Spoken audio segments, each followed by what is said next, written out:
তবে একটা কথা, আমরা শান্তনু ঠাকুরের কাছ থেকেও জবাব নেবো, মুখ্যমন্ত্রীর কাছ থেকেও জবাব নেবো।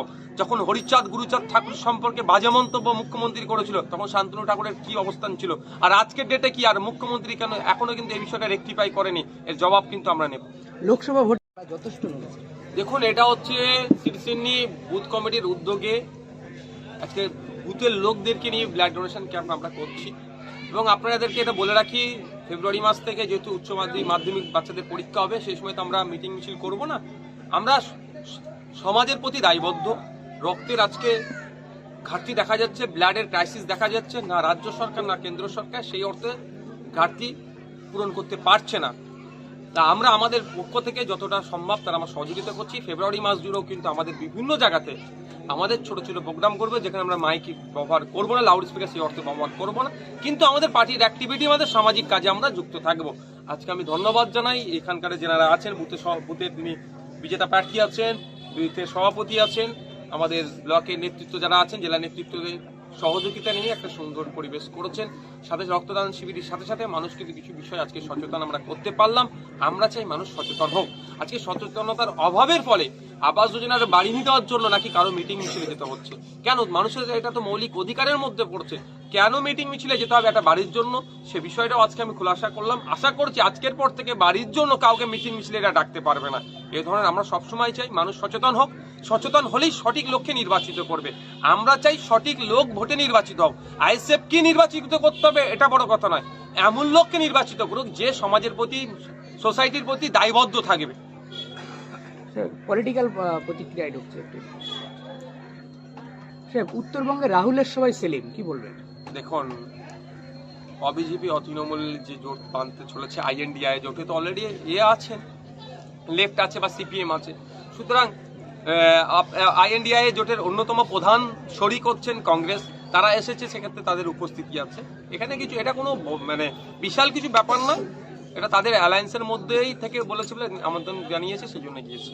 ডায়মন্ড হারবার নিয়ে অভিষেকের রিভিউ মিটিং, কি বলবেন? দেখুন, যাই উনি করুক না কেন, 2024-এ লোকসভা নির্বাচনে উনি পরাস্ত হবেন। ডায়মন্ড হারবার মানুষেরা মানসিক প্রস্তুতি নিয়ে নিয়েছে, শুধু ইভিএম এর অপেক্ষায় আছে।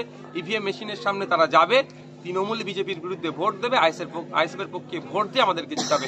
যতই রিভিউ মিটিং করুক না কেন, 9 বছর 9.5 বছর যেভাবে ডায়মন্ড হারবারবাসীকে বঞ্চিত করেছে, লাঞ্ছিত হয়েছে, অপদস্থ হয়েছে, অপশাসনের মধ্যে তাদের থাকতে হয়েছে, তাদের বাক স্বাধীনতা কেড়ে নিয়েছে, তার জবাব দেওয়ার সময় 2024-এ এই লোকসভা নির্বাচন আসছে, তারা দেবে।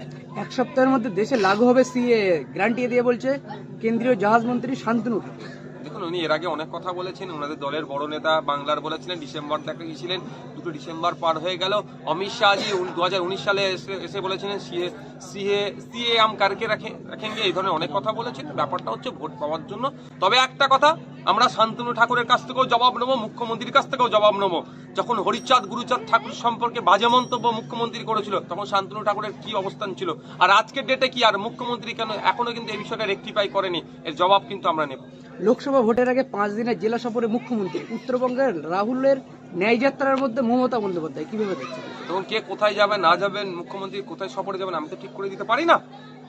তিনি তার ইখতিয়ারের মধ্যে পড়ে। তবে একটা কথা, যদি প্রশাসনিক মিটিং হয়, সেখানে বিরোধীদের যে স্পেস আছে সেটাও দেওয়া দরকার। প্রশাসনিক মিটিং নাম দিচ্ছেন, পার্টির মিটিং করে ফেলছেন, এটা সরকারি টাকা খরচ করে কোনোভাবেই এটা কাম্য নয়। প্রশাসনিক মিটিং মানে সেখানে বিরোধী যারা ওখানে আছেন তাদেরকেও সেই মিটিংয়ে আহ্বান করা দরকার, তাদের কাছ থেকেও পরামর্শ নেওয়া দরকার। 2 বিচারপতির সংঘাত মামলার আজ সুপ্রিম কোর্টে নজর, কিভাবে দেখছেন? দেখুন, আমি আইনের বিষয়ে খুব একটা এক্সপার্ট না, যতটুকু জানতে পারছি, যতটুকু শুনতে পাচ্ছি, যতটুকু আইনজীবীদের মুখে শুনছি, বিচারপতিদের মুখে যতটুকু শুনতে পাচ্ছি, অতটুকুই। তারপরেও বলবো, আমরা চাই বিচার ব্যবস্থা কোনোভাবেই না কুলসিত হয়। বিচার ব্যবস্থা তার সঠিক জায়গায় স্বতন্ত্রতা বজায় রেখেছিল। কে বড় নেতা কে ছোট নেতা, বিচার ব্যবস্থা আমার মনে হয় সেটা ঠিক করে দিতে পারে না। বিচার ব্যবস্থা হচ্ছে অপরাধী কে নির্দোষ, এটার মনে হয় মানদণ্ড, সেটা এটাই হবে। তাই সেই জন্যই সুমোটো সুপ্রিম কোর্ট করেছেন। আশা করবো এর মধ্যে যদি কেউ ভুল করে থাকে শাস্তি পাবে, এবং বিচার ব্যবস্থার প্রতি মানুষের আরো ভরসা, আরো বিশ্বাস, আরো আস্থা যাতে আসে বিচারপতি তথা কোর্টের, সেটা দায়িত্বশীল আরো হয়ে উঠবে, আরো বেশি যাতে কোর্টমুখী মানুষ হতে পারে, ভরসার স্থল হয়ে উঠতে পারে, তার ব্যবস্থা নিশ্চিতভাবে বিচারকরা করবে। অবশেষে কি রাজ্যে প্রাথমিক স্কুলের শিক্ষকতার সুযোগ মিলবে? আইনত জট কাটতে 11,765 জন শূন্য পদের নিয়োগে তুমুল ব্যস্ততার মধ্যে সুপ্রিম কোর্টে জমা পড়লো প্যানেল। মুখ্যমন্ত্রী রাজ্যের অর্থনৈতিক অবস্থার কথা ভালো করে জানেন, উনি চান না কোনোভাবেই রাজ্যের নিয়োগ হোক। এমন অনেক চাকরি আছে আপনার শারীরিক শিক্ষা থেকে শুরু করে কর্মশিক্ষা, যাদের কোনো কেস নেই, তাদের এখন নিয়োগ করছে না কেন? উনি শুধু আইনি জটিলতার কথা বলেন, আইনি জটিলতার মুক্ত যেগুলো কোনো আইনি জটিলতা নাই সেই নিয়োগও বন্ধ করে রেখেছেন। সাথে সাথে উনি আইনি জটিলতার কথা বলছেন, কোটি কোটি টাকা খরচ করে চোরেদের হয়ে সওয়াল করানোর জন্য তিনি অ্যাডভোকেট দাঁড় করাচ্ছেন। কিন্তু এই আইনি জটিলতাকে কাটিয়ে যাতে স্বচ্ছভাবে নিয়োগ হয়, তার জন্য কি সদর্থক ভূমিকা নিয়েছেন মুখ্যমন্ত্রী? উনি কোনো মতেই চাইছেন না রাজ্যের শিক্ষক নিয়োগ হোক। শিক্ষক নিয়োগ না হওয়ার ফলে স্কুল ছুট হচ্ছে। আপনারা জানেন গত বছরে মাধ্যমিক পরীক্ষায় 4 লক্ষ পরীক্ষার্থী কম ছিল, এবারে আরো 33,000 তার সাথে বেড়েছে এবং প্রায় 921টি মতো মাধ্যমিক সেন্টার বন্ধ হয়েছে।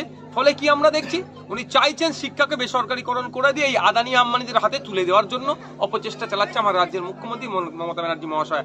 আপনি ক্লাবের জন্য আপনি টাকা চাইবেন তৃণমূলের কাছ থেকে, শাসকের কাছ থেকে দিয়ে দেবে। আপনি ক্যারাম বোর্ড কেনার জন্য টাকা চাইবেন, দিয়ে দেবেন। আপনি কন্টিনজেন্সি ফান্ডের কথা বলবেন স্কুলের ক্ষেত্রে, দেবে না। চকের কেনার জন্য টাকা চাইবেন, দেবে না। টেবিল চেয়ার কেনার জন্য টাকা চাইবেন, দেবে না। কম্পিউটার কেনার জন্য টাকা চাইবেন, দেবে না।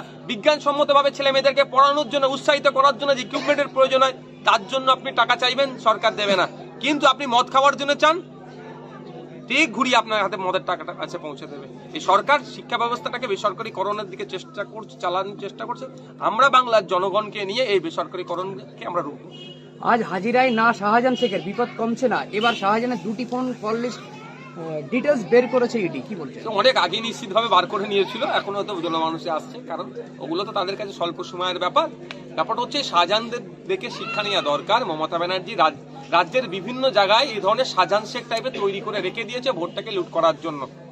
যারা এখনো ধরা পড়ছে না তাদের উদ্দেশ্যে বলে দেখে নিন এই শাহজাহান শেখের অবস্থা। ফিরহাদ হাকিম অলরেডি বলতে শুরু করেছে, ফিরহাদ হাকিম ছোটখাটো লিডার নয়, তৃণমূলের সেরা 5টা লিডারের মধ্যে একজন। তিনি বলছেন শাহজাহান যেটা করেছে ভুল করেছেন, মানে শাহজাহানের এবার পাতা কাটতে শুরু হয়েছে দল থেকে। মানে শাহজাহানের মতো নেতাদের যদি আজকে ছেড়ে ফেলে বিপদে পড়লে, তাহলে মানে ভূতের যারা আছেন শাহজাহান টাইপের নেতা, তাদের বলবো সতর্ক হয়ে যান, আইন বিচার ব্যবস্থা হাতে তুলে নেবেন না, আইন বিচার ব্যবস্থাকে সহযোগিতা করবেন। মেডিকেল দুর্নীতি মামলা সংক্রান্ত হাইকোর্ট থেকে, কলকাতা হাইকোর্ট থেকে সুপ্রিম কোর্টের স্থানান্তরের নির্দেশ দিল প্রধান বিচারপতির নেতৃত্বাধীন বেঞ্চ। অভিজিৎ গঙ্গোপাধ্যায়ের নাম না করে তার সম্পর্কে অভিযোগ রাজ্যের তরফে কপিল সিব্বলের। আমি একটা কথা বলবো, আমি এত সুপ্রিম কোর্টে যাওয়ার দরকার নেই। আমি মিডিয়ার মাধ্যমে সাধারণ মানুষের কাছে এটা পৌঁছাতে চাই। অভিযোগটা কি উঠেছে, মেডিকেলে যে সিটগুলো আছে সেখানে কিছু সিট রিজার্ভ থাকে, এসটি এসসি ওবিসি এই ধরনের সিট রিজার্ভ থাকে। সেই রিজার্ভ সিটে যারা ওই সিটের যারা আপনার এনজয় করতে পারবে না, অর্থাৎ যদি এসটি সিটে চুরি হয়েছে, নন এসটিরা চাকরি করছে, নিয়োগ হয়ে এখানে ওই কোটাতে ঢুকেছে। এটা কাদের জন্য হচ্ছে? আমি মনে করি রাজ্য সরকারের জন্য, যে ফেক সার্টিফিকেট দিয়েছে বলেই হয়েছে। তো আজকে রাজ্য সরকার এসটি এসসিদের জন্য অনেক মায়না কাঁদছে। যদি তদন্তের জন্য বিচারপতি গাঙ্গুলি স্যার কি বলেছেন, যে সিবিআই তদন্ত করুক, প্রকৃত যার সিট পাওয়ার দরকার, যে সোসাইটি যে কমিউনিটি তারা পাচ্ছে না, ও তার পরিবর্তে যে ডুপ্লিকেট সার্টিফিকেট নিয়ে করেছে।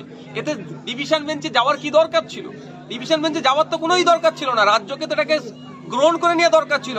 আর বা কোর্টে যাওয়ার আগে রাজ্য তো উচিত ছিল সিআইডি কে দিয়ে এটাকে তদন্ত করা, যারা ফেক সার্টিফিকেট তাদের বিরুদ্ধে ব্যবস্থা গ্রহণ করা। রাজ্য সরকার এক প্রকার প্রমোট করছে এই ধরনের দুর্নীতিগুলোকে, ফলে তারা এই ধরনের division bench, single bench supreme court থেকে। তারপরে বলবো, যেহেতু বিচারাধীন বিষয়, এই বিষয়ে আমি বিস্তারিত বলতে পারি না। সুপ্রিম কোর্ট নিশ্চিতভাবে এগুলো অবজার্ভ করেছে বলে এটাকে তিনি টেক ওভার করছে, এটা তিনি করবেন। আমি ভরসা যারা ডুপ্লিকেট সার্টিফিকেট দিয়ে ওই কোটাতে এসছে তাদের বিরুদ্ধে আইনত ব্যবস্থা গ্রহণ হবে। স্যার, হেমন্ত সোরেনকে জিজ্ঞাসাবাদ ইডির, কিভাবে দেখছেন? যা কাউকে ডাকতে পারে, আমাকেও কালকে ইডি ডাকতে পারে। আমি যদি দুর্নীতি করে থাকি ভয় পাবো না, যদি না দুর্নীতি করে থাকি যাবে, জিজ্ঞাসাবাদ করবে, ফিরে চলে আসবো। আমাকে তো সিআইডি ডেকেছিল, দুবার ডেকেছিল, গিয়েছিলাম। আগামী দিনে ডাকলে আবার যাব। আমি যদি অপরাধী হয় আমাকে অ্যারেস্ট করবে, আর যদি নির্দোষ হয় আমাকে ছেড়ে দেবে, আর অন্যায়ভাবে অ্যারেস্ট করলে জামিনে মুক্তি পাবো। শেষ প্রশ্ন, ইডিতে হাজিরা লালু প্রসাদের। দেখুন, লালু প্রসাদজির বিষয়টা নিয়ে দীর্ঘদিনের বিষয়, আমরা আসছি, তিনি ফ্যামিলির নিয়ে একটা চলছে। দুর্নীতি করে থাকলে, দুর্নীতি অভিযোগ উঠেছে, দুর্নীতি করে থাকলে শাস্তি পাবে। বেশ কতদিন তিনি জেলও খেটেছেন।